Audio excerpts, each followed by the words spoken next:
Good afternoon, everybody. I hope you're all excited and looking forward to tomorrow's Starley. We wanted to do a bit of a video brief just so that you all get the same message and understand anything that you should know about tomorrow.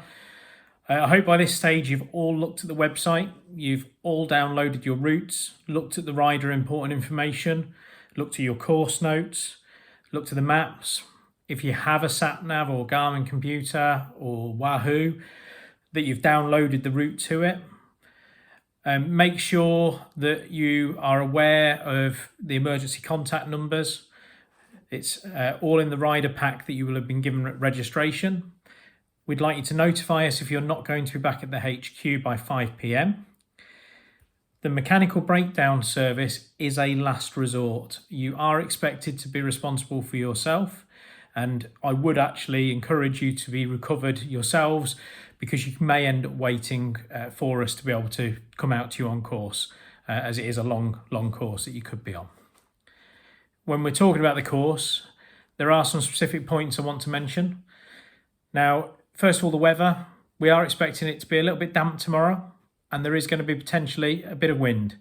Nothing overly excessive, but potentially you're looking at an 18 to 19 mile an hour wind, gusts in the low to mid 30s. The good thing is that the wind is lower in the morning when you're heading out on the course. It should be behind you on the way back, so you should have a nice tailwind back. Now, what I would say though is with this wind, it will be tiring. If you feel that the route that you've picked so far is possibly a bit more to bite off than you could chew, then please opt to take the lower route. Even if you get down to the feed stop, for instance, and think, actually, do you know what, the Epic's a bit much for me? Take the long.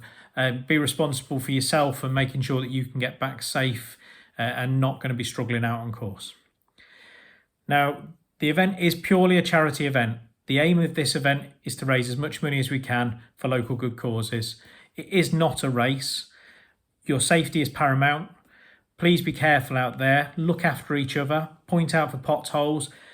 If it's windy, there might be a bit of debris on the road that we don't know about or aren't aware of. Look out for it, point it out to other riders around you. Now, any riders that are doing the Epic course, there is a fast descent or a steep descent. We don't want it to be a fast descent. It's the descent just after Dover's Hill. We've marked it with numerous markers telling you that there is a sharp bend at the bottom. We have had people end up in the hedge at the bottom, and it is spiky, it is prickly, and you don't want to end up in there. So please don't be going too fast down the descents. On your return to Dearley's, there is a car park. We are trying to keep car movement to a minimum, but there is another business on site which may have some vehicles. We're going to try and control that, but when you're turning back into the Dearley car park, please make sure you are looking for vehicles. Ultimately, enjoy yourselves. Any issues in the morning, we've got the city hosts there. They'll be there to help you. They'll be able to guide you, let you know where the registration is and what you need to do next. And have a really good time, and thank you ever so much for all your support.